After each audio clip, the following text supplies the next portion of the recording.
कक्षा 12 के सभी विद्यार्थियों का और प्रतियोगी परीक्षाओं की तैयारी करने वाले सभी अभ्यर्थियों का अपने इस YouTube चैनल पर हार्दिक स्वागत है।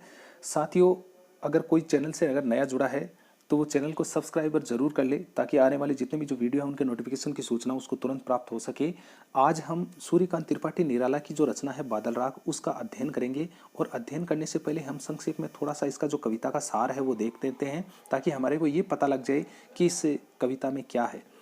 तो प्रस्तुत कविता बादल राग सूर्यकांत त्रिपाठी निराला द्वारा रचित क्रांति का आह्वान करने वाली कविता है। इसमें क्रांति का आह्वान किया गया है।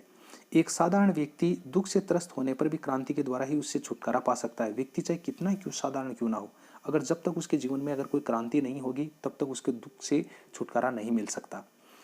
कवि बादल के माध्यम से संबोधित करते हुए किसान मजदूर को क्रांति द्वारा नवनिर्माण के लिए प्रेरित करता है। कवि है वो बादल के माध्यम से संबोधित कर रहा है किसको? किसान और मजदूर को। किस लिए? क्रांति के लिए। तो ताकि ये क्रांति करें और इनके जीवन में नई खुशहाली है वो पैदा हो। फिर देखना इसमें प्रत्येक पंक्तियों का हम अर्थ देखेंगे। तिरती है समीर सागर पर। समीर कह रहे हैं हवा को, सागर कह रहे हैं समुद्र को। जिस तरह से समुद्र पर हवा है वो चलती है, उसी तरह से अस्तर सुख पर दुख की छाया जग के दग्ध हृदय पर। जो दुख है लोगों का, जग के दग्ध हृदय पर, लोगों के हृदय पर मानो कि उनके जीवन में सुख था लेकिन अब दुख की छाया है वो आ गई है।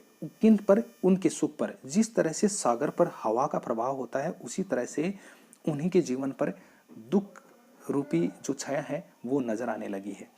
निर्दय विपल की पल्लावित माया, कि निर्दय दया से रहित पल्लावित बाढ़ को कहते हैं। जब निर्दय रूपी जो बाढ़ होता है, जब वो किसी क्षेत्र में आ जाता है तो पल्लावित सब कुछ को बहा डालता है। पल्लावित होता है बहा देना, तो वो सब किसी भी चीज को बहा डालता है। इसी तरह से लोगों का जो सुख है उस पर दुख की छाया आ जाने के कारण सब कुछ बह कर चला गया है। ये तेरी रणतरी भरी आकांक्षाओं से। और यहाँ पर कह रहे हैं कि ये जो क्षेत्र है, व्यक्तियों को यहाँ पर जो लोग हैं उनको संबोधित किया जा रहा है कि लोग हैं उनका ये एक तरह से रण क्षेत्र है जहां पर उनको आकांक्षाएं हैं, उम्मीदें हैं। आगे देखना, किससे? घन भेरी गर्जन से सजग सुसुप्त अंकर, कि ये है घन बादल हैं, उनको कह रहे हैं कि भीरी गर्जन, तुम गर्जना इस तरह से करो जिस तरह से युद्ध में बजने वाले वाद्य यंत्रों की जो घोर आवाज होती है उसी के समान तुम गर्जना करो। से सजग सुसुप्त अंकुर, सुसुप्त अंकुर हो रहे हैं धरती में सोए हुए जो छोटे पौधे हैं जो अभी बाहर नहीं निकले हुए, सजग वो जग जाएं। अगर किससे? तेरी भेरी गर्जना से, तेरी गर्जन से।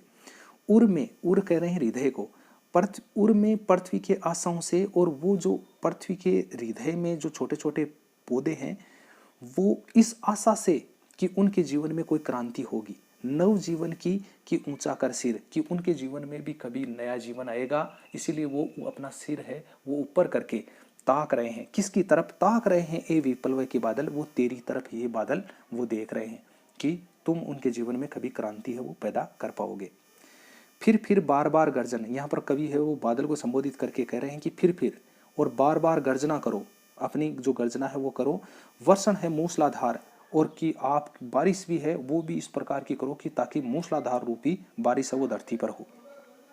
हृदय थाम लेता है संसार, और जब आप ऐसा करोगे तो समस्त संसार के जो लोग हैं अपने हृदय को थाम लेंगे।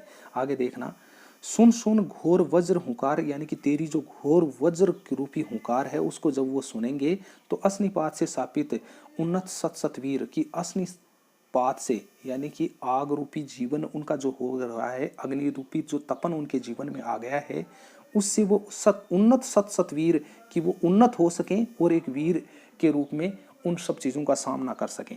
क्षत विक्षत हत अचल शरीर, की क्षत विक्षत हो गया है, बिल्कुल उनका हालत, शरीर की हालत है वो काफी खराब हो गई है। अचल शरीर, कि वो निराश भी हो गए। हत निराशा को कह रहे हैं यहाँ पर। गगन स्पर्शी स्पर्धाधीर, हे गगन हे आसमान, तुम ही उनके जीवन में जो कुछ स्पर्शता इस प्रकार की पैदा करो, कुछ स्पर्धा इस प्रकार की लेकर आओ कि धीर, धीर कह रहे हैं धीरज को, ताकि वो धैर्य धारण कर सकें। आगे लिखा है, हंसते हैं छोटे पौधे लघु भार, कि छोटे छोटे पौधे हैं वो धरती के, वो हंसते हैं छोटे लघु भार सस्य अपार, ये छोटे छोटे पौधे हैं, इनकी जो सस्य फसलों को कह रहे हैं, ये छोटे पौधे हैं, यही एक दिन अपार फसलों के रूप में बनेंगे।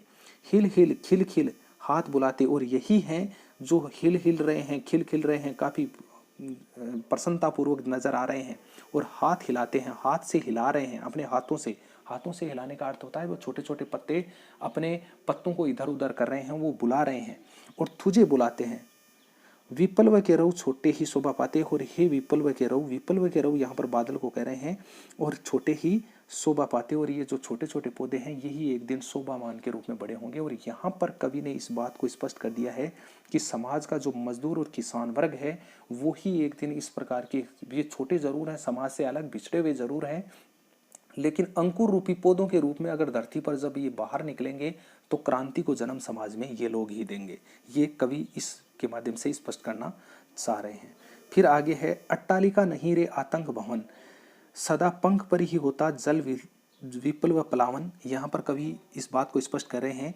कवि कहता है कि कोई मकान का ऊपर का कमरा नहीं है, बल्कि आतंक पैदा करने वाले भवन के समान है, कि ये बड़े भवन बना लेने से कोई व्यक्ति बड़ा नहीं हो जाता। ये भवन है, ये बड़े जरूर हैं, लेकिन वो कह रहा है क्योंकि कीचड़ पर सदैव ही बाढ़ का पानी गिरता है। यहाँ पर देखना, सदा पंख पर ही होता जल विप्लव पलावन, कि पंख कीचड़ को कह रहे हैं कि कीचड़ पर ही सदैव ही बाढ़ का पानी गिरता है, किंतु ऐसे कीचड़ में छोटे छोटे प्रसव कमल से हमेशा पानी गिरता रहता है, कि कीचड़ में भी छोटे छोटे प्रसव कमल से ही हमेशा पानी गिरता रहता है, और इनका कोमल शरीर बचपन में ही प्रतिकूल परिस्थितियों में भी सदैव हंसता रहता है। आगे देखना, इसमें सदा झलकता नीर रोग शोक में भी हंसता। यहाँ पर देखना इतनी बात है, वो जो मैं यहाँ से बता देता हूँ आपको कि ये जो इतनी बातें हैं ये अमीर वर्ग के लिए कही गई हैं, कि उनके भवन है वो काफ़ी बड़े हैं। बड़े भवन बना लेने से ही कुछ नहीं होता उनके जीवन में, वो रह रहे हैं जरूर हैं, लेकिन उनके जीवन में भी काफ़ी आतंक मचा हुआ है, डरे हुए हैं वो। क्षुद्र प्रफुल्ल जलद से, ये तो यहाँ तक हो गया। फिर आगे देखना, सदा छलकता नीर रोग शोक में भी हंसता है, कि सदा झलकता हुआ नीर रोग शोक में भी हंसता है, से शोक का सुकुमार शरीर। लेकिन समाज के कुछ इस प्रकार के वर्ग के लोग भी हैं, छोटे बच्चे भी हैं, जो चाहे रोग हो, चाहे किसी भी प्रकार के दुख और गमगीन माहौल क्यों ना हो, वो उसी में भी हंसते ही रहते हैं, और उनका जो शरीर है वो सुकुमार कोमल रूप में धारण किए हुए वो फिर भी अपने जीवन में निराश नहीं है, ना किसी प्रकार से डरे हुए। यहाँ पर शिष्य का सुकुमार शरीर है, ये किसानों और मजदूरों से भी संबोधित किया गया है, कि वो बड़े लोगों की तरह नहीं है जो उनके मन में आतंक पैदा हुआ हो, ऐसे नहीं है। वो छोटे जरूर हैं शरीर में, अपने बच्चों के समान, यानी कि उनका जो शरीर है वो अज्ञानतावश से उन्होंने अपने जीवन में जो कुछ भी पाया है वो जरूर है, लेकिन वो किसी भी प्रकार से वो डरे हुए नहीं है। फिर आगे देखना, रुद्ध कोश है क्षुब्ध तोष है। यहाँ पर देखना, रुद्ध है रुका हुआ, कोष खजाने को कह रहे हैं, क्षुब्ध है तोष, और अंगना अंग से लिपटे भी, कि उनके बाद में रुद्ध है, उनका कोष खजाना है, यहाँ पर अमीर वर्ग के लिए कहा जा रहा है। और क्षुब्ध है तोष, उनके जीवन में किसी भी प्रकार का, तोष कह रहे हैं संतोष को, क्षुब्ध हैं दुखी, कि अपने दुख से इतने दुखी हुए हैं कि उनके जीवन में संतोष भी नहीं है। किनके? अमीर वर्गों के लोगों में। अंगना अंग से लिपटे भी, और वे अपने स्त्रियों के अंग से लिपटे हुए भी हैं, किस वजह से? डर की वजह से। आतंक अंक पर कांप रहे हैं, और आतंक अंक पर, अंक हैं वो उनके शरीर हैं वो कांप रहे हैं। धनी वज्र गर्जन से बादल, और यानी कि इस तरह से धनी है वो सब के सब बादल की गर्जना से उनमें डर पैदा हो रहा है। किस वजह से? क्योंकि बादल की गर्जना से अमीर वर्गों में काफ़ी है वो डर पैदा होता है, क्योंकि उनको डर लगने लगता है कि समाज में क्या होगी? क्रांति, और क्रांति के कारण इस प्रकार से उनकी हालत हो रही है। आगे लिखा है, त्रस्त नयन मुख ढांप रहे हैं, और इस सब चीज़ों से त्रसित होकर, भयभीत होकर, नयन कह रहे हैं आंखों को, और मुख, अपनी आंखों और मुख को वो ढांप रहे हैं अपने हाथों से। आगे एक तरफ फिर आगे देखना कि ये जो समाज का जो किसान और मजदूर वर्ग है उनके बारे में ये पंक्तियां हैं। इनके बारे में क्या लिखा है कि जीर्ण बाहु है उनकी, और शीर्ण शरीर है, कि जीर्ण है, बाएं हैं वो काफ़ी कमज़ोर हो गई हैं, और शरीर भी काफ़ी दुर्बल हो गया है। तुझे बुलाता कर्षक अधीर, और हे बादल, जो कर्षक है वो बिना धैर्य धारण किए हुए अब वो तुझे बुला रहा है। हे विप्लव के वीर, और हे विप्लव के वीर यहाँ पर बादल को ही कहा जा रहा है। चूस लिया है उनका सार, और कह रहे हैं कि उनके जीवन में जो कुछ भी था उन्होंने, जो पूंजीपति वर्ग लोग हैं उन्होंने उनका बहुत शोषण कर लिया है। हार्ड मात्र ही है आधार, कि उनके शरीर में अब कुछ नहीं बचा है, हड्डियां और यही बची हैं। और अगर उनके जीवन को अगर कोई नौका लगा दे उनकी पार, तो हे जीवन के पारावार, और हे जीवन के पारावार यानी कि उस बादल को कह रहे हैं कि हे जीवन रूपी बादल तुम ही हो, ताकि अपनी गर्जना के माध्यम से इन लोगों में क्रांति का एक जोश है वो पैदा कर दो, ताकि ये आगे बढ़ सकें।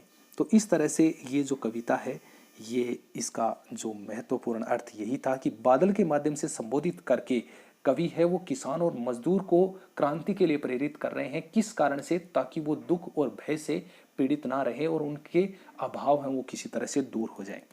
तो साथियों, इस तरह से ये आपका अध्याय ये पूर्ण होता है और इस अध्याय से जुड़े हुए कई महत्वपूर्ण प्रश्न हैं जो संख्या में ज़्यादा होंगे और जिनकी प्रैक्टिस आप कर सकते हो एक नई वीडियो में जो बहुत ही जल्द अपलोड होगा।